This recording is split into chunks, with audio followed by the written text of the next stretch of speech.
नमस्कार दोस्तों, welcome to Shri Vishwanath IAS academy Solan. आज हम बात करेंगे Himachal Pradesh administrative services examination के बहुत ही इम्पॉर्टेंट टॉपिक पॉलिटी के बारे में। अगर हम हिमाचल प्रदेश एडमिनिस्ट्रेटिव एग्जामिनेशन का सिलेबस देखें तो GS2 में पॉलिटी का एक बहुत ही इम्पॉर्टेंट रोल रहता है। अगर हम मेंस की बात करें तो हमारे 5 to 6 क्वेश्चंस पॉलिटी से आते हैं, और अगर हम प्रीलिम्स को देखें तो अराउंड 10 to 12 क्वेश्चंस हमें पॉलिटी से देखने को मिलते हैं। और ये सब्जेक्ट बहुत ही इजी टू अंडरस्टैंड है और स्कोरिंग है, इसलिए हमारे लिए इम्पॉर्टेंट हो जाता है। इस सब्जेक्ट पे थोड़ा सा एफर्ट डाल के बहुत सारे मार्क्स हम ले सकते हैं। तो आइए शुरू करते हैं इंडियन पॉलिटी। आज के लेक्चर में हम देखेंगे कि पॉलिटी होती क्या है, what do we understand by polity. उसके बाद हम देखेंगे कि पॉलिटी और कॉन्स्टिट्यूशन में क्या फ़र्क है और कैसे कॉन्स्टिट्यूशन पॉलिटी से अलग है। इसके बाद हम देखेंगे कि गवर्नेंस और पॉलिटी में क्या फ़र्क है। उसके बाद हम देखेंगे कि सिविल सर्वेंट्स को पॉलिटी पढ़नी क्यों चाहिए। जब हम इस एग्ज़ाम में जाएंगे तो ये पॉलिटी जो हम आज पढ़ेंगे वो हमें कहाँ काम आएगी। इसके अलावा हम देखेंगे कि इंडियन कॉन्स्टिट्यूशन जो है वो कैसे इंट्रोड्यूस हुआ और उसके कुछ जो कीवर्ड्स हैं और उसकी कुछ इंट्रोडक्शन है वो भी आज हम इस लेक्चर के थ्रू जानेंगे। तो आइए शुरू करते हैं। सबसे पहले आ जाते हैं पॉलिटी के ऊपर कि पॉलिटी होती क्या है। तो अगर हम देखें, किसी भी ऑर्गेनाइज्ड ग्रुप ऑफ पीपल को पॉलिटी कहा जाता है। अगर कुछ लोग एक साथ मिल गए और उन्होंने अपने आप को ऑर्गेनाइज कर लिया तो वो पॉलिटी कहलाएगा। अब अगर हम पॉलिटी के कॉन्स्टिट्यूएंट्स की बात करें तो पॉलिटी जो है वो 3 तरह की हो सकती है। सबसे पहले आ गया हमारे पास अ स्टेट और अ नेशन। कोई भी एक स्टेट या नेशन या कंट्री जो है वो भी पॉलिटी के वाइड एम्बिट में कवर हो जाएगी। जैसे कि हम बात करें इंडिया की, for example India is a polity. For example India. Secondly हम देख लेते हैं फॉर्म ऑफ गवर्नमेंट कि कोई भी फॉर्म ऑफ गवर्नमेंट जो है किस तरह से कंट्री गवर्न होता है वो भी पॉलिटी के एम्बिट में ही कवर होगा। जैसे कि डेमोक्रेसी, थियोक्रेसी, ऑटोक्रेसी या डिक्टेटरशिप, ये सब कुछ जो है ये भी पॉलिटी में आएगा। उसके बाद हम देख लेते हैं कि अगर हम माइक्रो लेवल पे जाएं तो कोई भी छोटा सा ऑर्गेनाइज्ड ग्रुप वो भी जो अपने आप को गवर्न कर सकता है वो भी पॉलिटी के अंदर आता है। जैसे कि हम अगर बात करें तो इंडिया की अगर हम बात करें तो पंचायती राज इंस्टीट्यूशंस। पंचायती राज इंस्टीट्यूशंस अपने आप में इंडिपेंडेंट नहीं है, मतलब कि वो उनको स्टेट और सेंट्रल गवर्नमेंट के रूल्स तो फॉलो करने पड़ते हैं, बट ये इनका एक ऑर्गेनाइज्ड स्ट्रक्चर है, इनके अपने रूल्स हैं, इनके अपने रेगुलेशंस हैं। हालांकि ये अपने आप में एक फुल फ्लेज्ड स्टेट नहीं है, तब भी PRIs जो है it is a form of polity. तो अगर हम कंक्लूड करना चाहें, in essence a polity is any organised society with a governing structure, whether it's a small tribal council, a city state और अ मॉडर्न नेशन।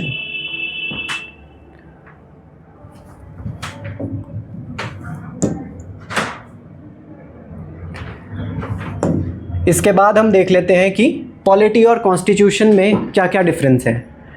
हमने अक्सर ये सुना है कि पॉलिटी और constitution are one and the same thing, but ऐसा नहीं है। पॉलिटी अलग है और कॉन्स्टिट्यूशन एक अलग चीज़ है। पॉलिटी का जो एम्बिट है, पॉलिटी की जो कवरेज है वो काफ़ी ज़्यादा वाइड है। कॉन्स्टिट्यूशन जो है वो पॉलिटी का एक पार्ट है, बट उसका एक बहुत ही नैरो स्कोप है।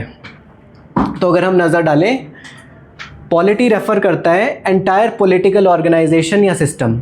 सारा पॉलिटिकल ऑर्गेनाइजेशन स्ट्रक्चर जो है कंट्री का वो आ जाएगा पॉलिटी में।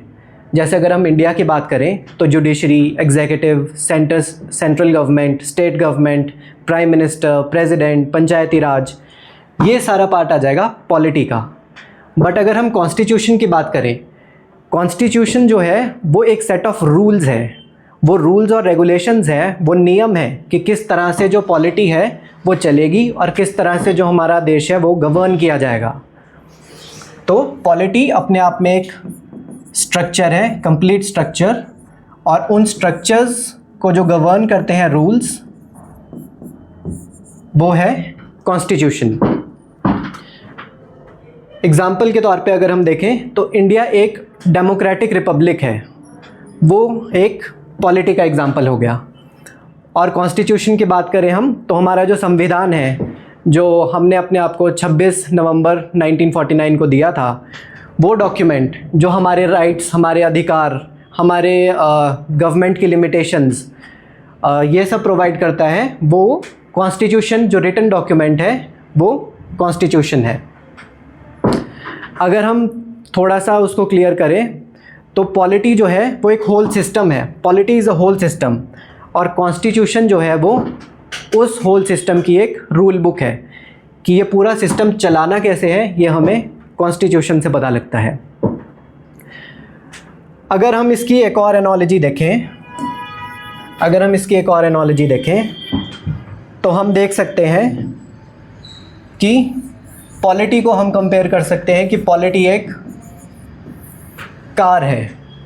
अब हम सब जानते हैं कि कार में अलग अलग कंपोनेंट्स होते हैं, जैसे कि कार में इंजन होता है, कार में ब्रेक होती है, कार में स्टीयरिंग होता है, ये सारे अलग अलग कंपोनेंट्स हैं। वैसे ही पॉलिटी में भी अलग अलग कंपोनेंट्स हैं, जैसे जुडिशरी हो गया, पार्लियामेंट हो गया, इलेक्शन कमीशन हो गया।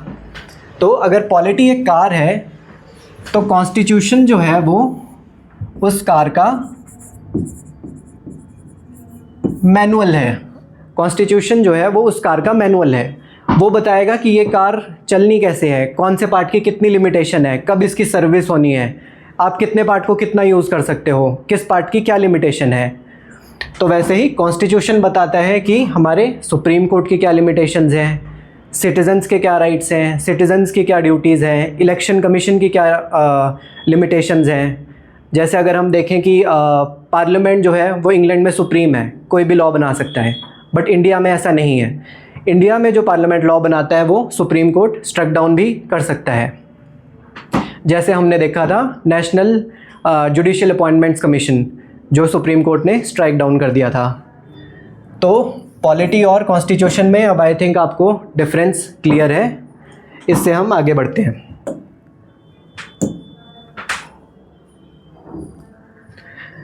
अब हम आ जाते हैं कि पॉलिटी और गवर्नमेंट के बीच क्या फ़र्क है।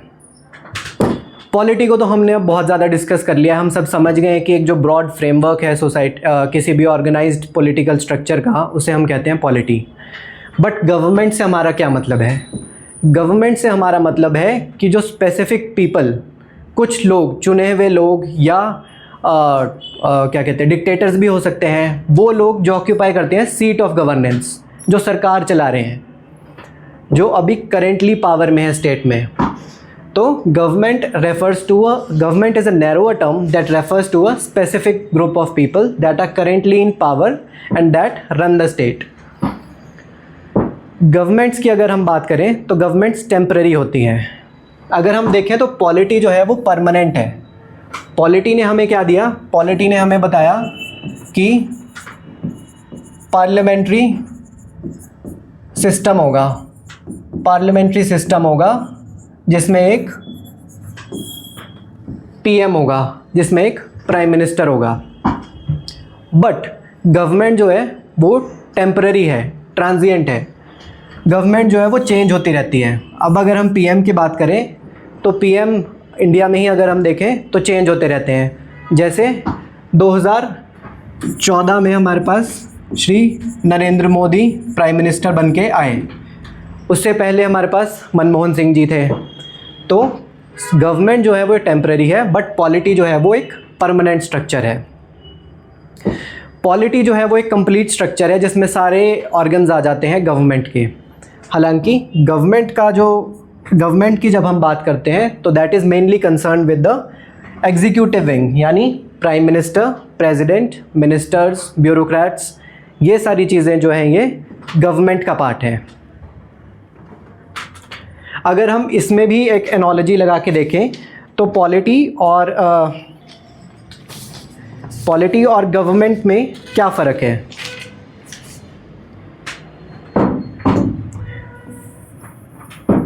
आप देख सकते हो, आप कंपेयर कर सकते हो पॉलिटी को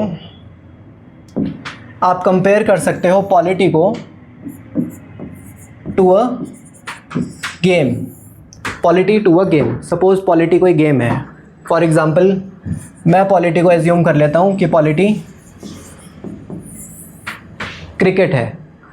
अब क्रिकेट के जो भी रूल्स हैं, जैसे डकवर्थ लुईस सुनते हैं ना हम कि बारिश हो गई तो डकवर्थ लुईस फार्मूला लगेगा, या पावर प्ले सुनते हैं, रूल्स हो गए, अंपायर्स हो गए, जैसे थर्ड अंपायर का हम सुनते हैं कि अब थर्ड अंपायर नो बॉल देता है, रूल्स हो गए, अंपायर्स हो गए, टीम्स हो गई, बाउंड्री हो गई, उसके बाद बैट हो गया या बॉल हो गया। तो ये जो एंटायर गेम है क्रिकेट, इसको आप कंसिडर कर सकते हो पॉलिटी। अब अगर हम बात करें गवर्नमेंट की, गवर्नमेंट को अगर हम क्रिकेट के कंटेक्स्ट में देखें तो जो दो टीम्स उस दिन मैच खेल रही हैं वो है गवर्नमेंट। जैसे किसी दिन सपोज़ इंडिया ऑस्ट्रेलिया का मैच है, बट अगले दिन हो सकता है इंग्लैंड और वेस्ट इंडीज़ का मैच हो, तो इसमें ये सब चीज़ें तो कांस्टेंट रहेंगी जो रूल्स और रेगुलेशंस है गेम के, बट टीम्स बदलती रहेंगी। वैसे ही पॉलिटी का स्ट्रक्चर हमेशा कांस्टेंट रहेगा, परमानेंट रहेगा, बट गवर्नमेंट जो है वो हमेशा बदलती रहेगी।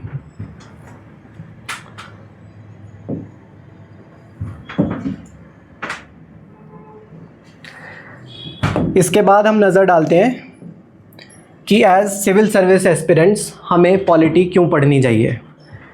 देखो, जब भी हम ज़िंदगी में कोई काम करते हैं तो हमें उसका वाई पता होना चाहिए। आप सिविल सर्विसेज प्रेपरेशंस में अगर आए हो तो आपको वाई पता होना चाहिए कि क्यों आए हो, क्यों आपने तैयारी करनी है।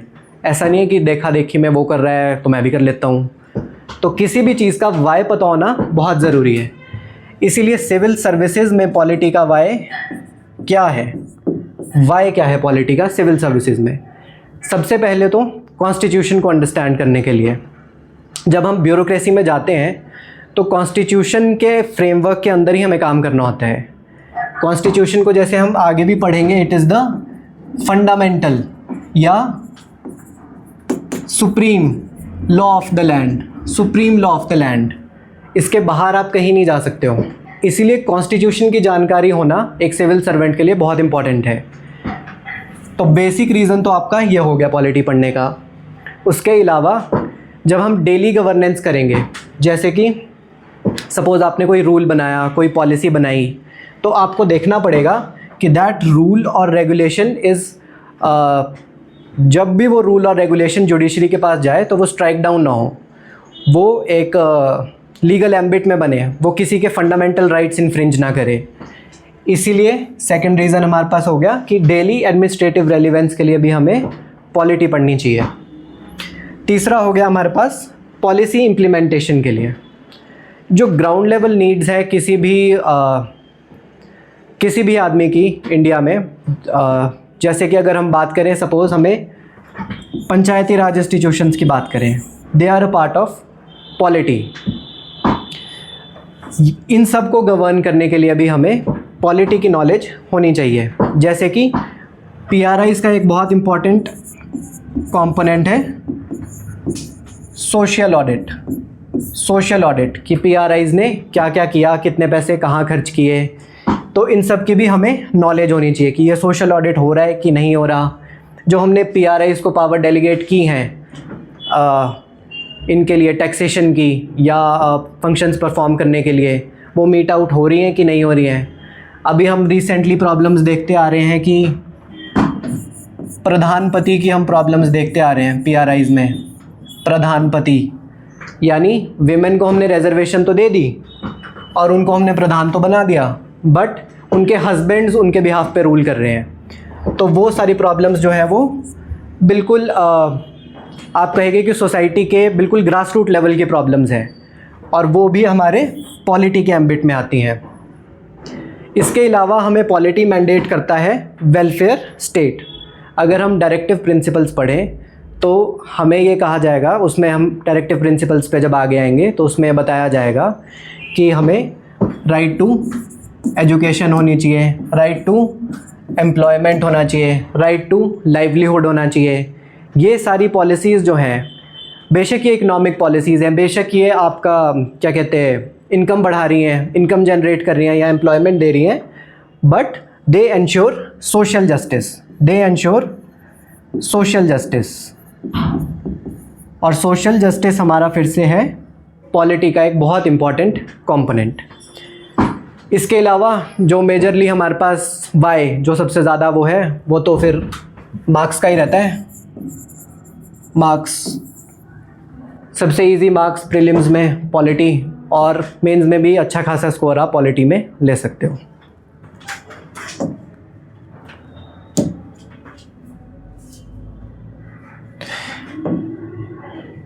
अब हमने पॉलिटी और कॉन्स्टिट्यूशन में डिफरेंस तो देख लिया था, साथ ही हमने ये भी समझ लिया था कि कॉन्स्टिट्यूशन जो है वो एक सेट ऑफ रूल्स है जो पॉलिटी को गवर्न करता है।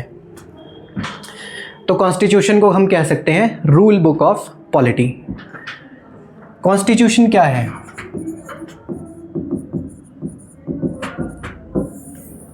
कॉन्स्टिट्यूशन का मतलब वो नियम जो हमारी पॉलिटी को गवर्न करेंगे, जो हमारे डेली लाइफ को गवर्न करेंगे। कॉन्स्टिट्यूशन भी दो तरह का हो सकता है। एक हो सकता है रिटन कॉन्स्टिट्यूशन, जैसे कि इंडिया में है, हमारे पास ये कॉन्स्टिट्यूशन की किताब है जिसमें हमारे पास आर्टिकल्स, अमेंडमेंट्स, शेड्यूल्स सब कुछ मेंशन्ड है कि स्टेट की कितनी पावर है, सेंटर की क्या पावर है, स्टेट्स की क्या पावर है, सुप्रीम कोर्ट की क्या पावर है, सिटीजन्स के क्या राइट्स हैं, ड्यूटीज़ हैं, वो सारा कॉन्स्टिट्यूशन में एक्सप्लिसिटली रिटन है, एक्सप्लिसिटली रिटन है। दूसरा हमारे पास आ जाता है अनरिटन कॉन्स्टिट्यूशन। अनरिटन कॉन्स्टिट्यूशन,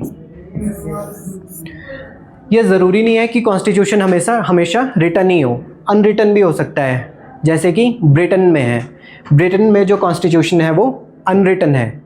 वहाँ पे कोई भी अगर आपने पार्लियामेंट ने रूल या लॉ बना दिया, that forms a part of constitution unless that rule और law is struck down by the parliament itself. तो कॉन्स्टिट्यूशन हमने पढ़ लिया कि दो तरह का है। इंडियन कॉन्स्टिट्यूशन की अगर हम बात करें तो इंडियन कॉन्स्टिट्यूशन हमें डिटरमाइन करेगा that how we are governed, what rights and responsibilities we share as citizens of this democratic republic। हमारे क्या राइट्स हैं वो हमें मेंशन्ड होंगे फंडामेंटल राइट्स में, that are again mentioned in the constitution. और हमारी क्या रिस्पॉन्सिबिलिटीज़ हैं वो हमारी मेंशन्ड होंगी फंडामेंटल ड्यूटीज़ में, that are again mentioned in the constitution as amended by the 42nd amendment act.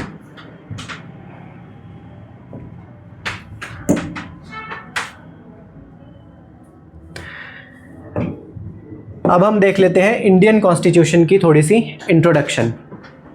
जब हम इंडियन कॉन्स्टिट्यूशन की बात करते हैं तो इंडियन कॉन्स्टिट्यूशन किसी रेवोल्यूशन का बाय प्रोडक्ट नहीं है। ऐसा नहीं हुआ था कि कोई बहुत बड़ा रेवोल्यूशन इंडिया में आया और हमने अपने आप को कहा कि हमें ये राइट्स चाहिए, हमें ये रिस्पॉन्सिबिलिटीज़ चाहिए, हमें ये ड्यूटीज़ चाहिए, हमें ऐसी प्रोटेक्शन चाहिए। ऐसा कुछ नहीं हुआ इंडिया में। इंडिया में सिर्फ हमारी एक फ्रीडम स्ट्रगल थी और उस फ्रीडम स्ट्रगल के बेस पे हमने जो कुछ सीखा और बाकी डेमोक्रेटिक कंट्रीज़ में जो कुछ चल रहा था उनकी बेस्ट प्रैक्टिसेस हमने अडॉप्ट की और अपने आप को ये कॉन्स्टिट्यूशन दिया। जब मैं कहता हूँ अपने आप को ये कॉन्स्टिट्यूशन दिया तो मैं ऐसा क्यों कहता हूँ?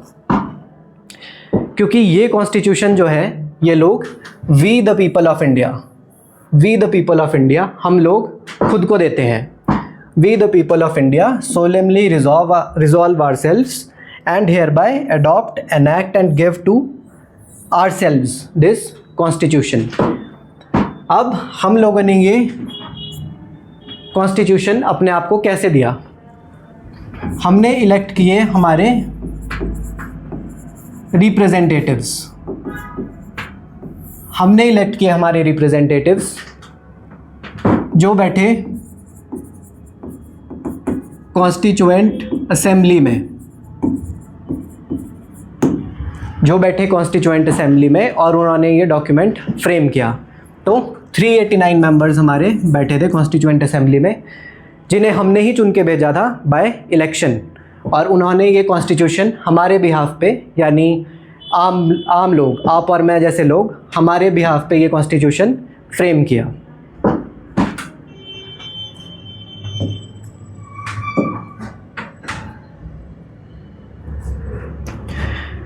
अब कॉन्स्टिट्यूशन को समझने के लिए अगर हम देखें तो सबसे पहले हम प्रीएम्बल पे नज़र डाल सकते हैं।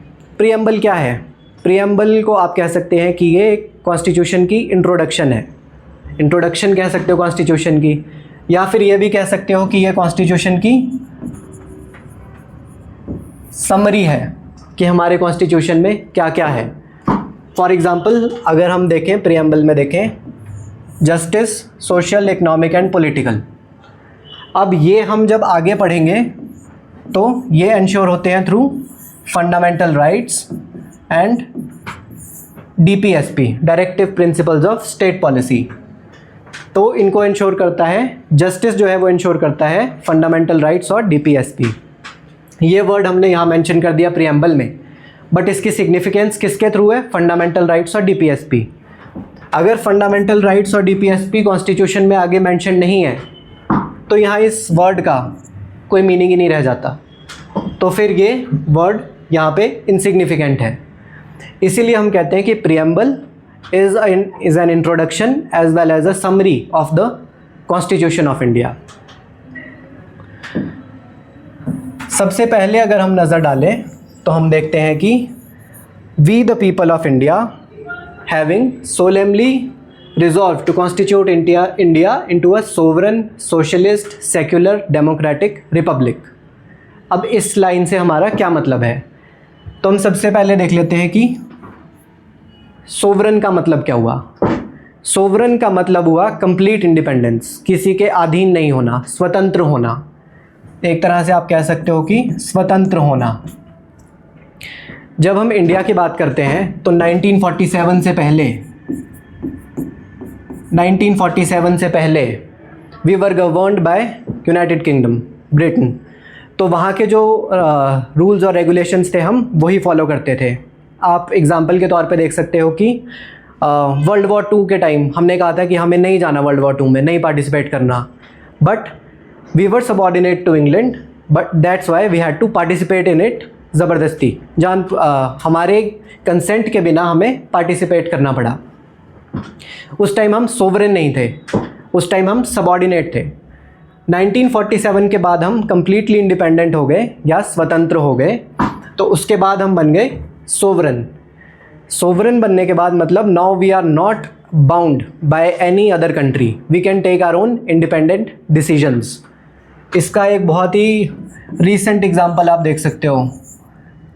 अभी 7 मई को ऑपरेशन सिंदूर कंडक्ट किया गया था। ऑपरेशन सिंदूर के लिए हमें किसी दूसरे कंट्री की परमिशन नहीं लेनी पड़ी, हमने खुद डिसाइड किया, हमारी एग्जीक्यूटिव ने, हमारी मिलिट्री ने डिसाइड किया that we needed to conduct it and we conducted it. तो इसमें हमारा किसी भी, अगर आप बात करो कि जैसे बात करते हैं कि UN has put a lot of restrictions, but ऐसा नहीं है। UN has its own limitations. A sovereign country cannot be governed or subordinated by anyone else, फिर चाहे वो UN हो, कोई और इंटरनेशनल बॉडी हो, sovereign is completely independent। तो यहाँ पे जो sovereign हमने यूज़ किया है that means completely independent country। तो अब हम समझ सकते हैं कि India is a completely independent country। दूसरा वर्ड हमने यूज़ किया है रिपब्लिक। अब हम रिपब्लिक से क्या समझते हैं? रिपब्लिक जो है वो एक लैटिन वर्ड है जिसका मतलब है पब्लिक मैटर। इसका मतलब है पब्लिक मैटर। अगर हम इसको गवर्नेंस की फॉर्म में देखें तो रिपब्लिक का मतलब है that power resides with people. जो पावर है किसी भी पॉलिटी में, किसी भी गवर्नमेंट में, वो अल्टीमेटली लोगों के पास है। अब अगर हम ये क्वेश्चन कर सकते हैं कि ठीक है सरकार एक्सरसाइज कर रही है पावर, तो कॉमन लोग कहाँ कर रहे हैं? बट सरकार की भी तो लिमिटेशंस है ना। जैसे हम आगे पढ़ेंगे नो कॉन्फिडेंस मोशन, अगर सरकार ठीक काम नहीं कर रही है तो आप गिरा सकते हो, चेंज कर सकते हो। तो अल्टीमेटली पावर जो है वो लोगों के पास है, हम ही सरकार इलेक्ट करके भेज रहे हैं, और अगर वो ठीक काम नहीं करती तो हमारे पास ही पावर है through means like no confidence motion कि हम सरकार को अकाउंटेबल ठहराएं। रिपब्लिक में जो पावर है वो लोगों के पास है, नंबर 1। नंबर 2 हम देखेंगे कि हेड ऑफ़ द स्टेट जो है एक किसी रिपब्लिक में ही और शी इज़ यूजुअली इलेक्टेड। जब हम रिपब्लिक की बात करते हैं तो हम इसको यूजुअली कंपेयर करते हैं मोनार्की के साथ। मोनार्की का मतलब क्या हो गया? मोनार्की का मतलब हो गया राजतंत्र। डेमोक्रेसी रिपब्लिक को हम राजतंत्र के साथ कंपेयर करते हैं। डेमोक्रेसी में जो इलेक्टेड जो हेड ऑफ़ द स्टेट है वो इलेक्ट होता है, जैसे कि इंडिया का president. Indian president is elected. But monarchy में जो हेड ऑफ़ द स्टेट है वो सक्सेशन के थ्रू बनता है या हेरिडिटरी होता है। जैसे कि आप देखोगे इंग्लैंड में एक ही क्वीन की फैमिली जो है वो इतने साल से राज करती आ रही है। 400-500 साल से सेम फैमिली जो है वो हेड ऑफ़ द स्टेट बनती जा रही है। बट आप इंडिया में देखोगे तो इंडिया के प्रेसिडेंट्स जो हैं वो चेंज होते जा रहे हैं। दूसरा कंपोनेंट इसमें ये है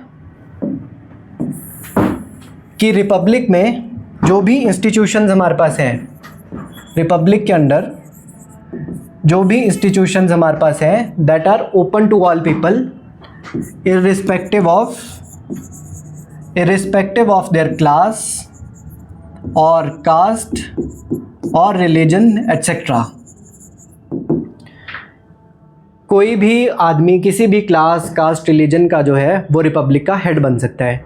जैसे कि आप इंडिया का ही अगर केस लो तो हमारे पास मुस्लिम प्रेसिडेंट्स भी हुए हैं जैसे APJ अब्दुल कलाम, और हमारे पास ट्राइबल प्रेसिडेंट्स भी हुए हैं जैसे कि द्रौपदी मुर्मू जी, और इसके अलावा हमारे पास दलित प्रेसिडेंट्स भी हुए हैं रामनाथ कोविंद जी। तो क्लास, कास्ट और रिलीजन का कोई बैरियर नहीं है। बट अगर आप इंग्लैंड में ही देखोगे तो एक रॉयल क्लैन जो है, जो वहाँ का शाही ख़ानदान है, वही हमेशा से रूल करते आया है और उसी ख़ानदान में जो है वो थ्रोन पास होता है। तो ये आ गया रिपब्लिक का मतलब।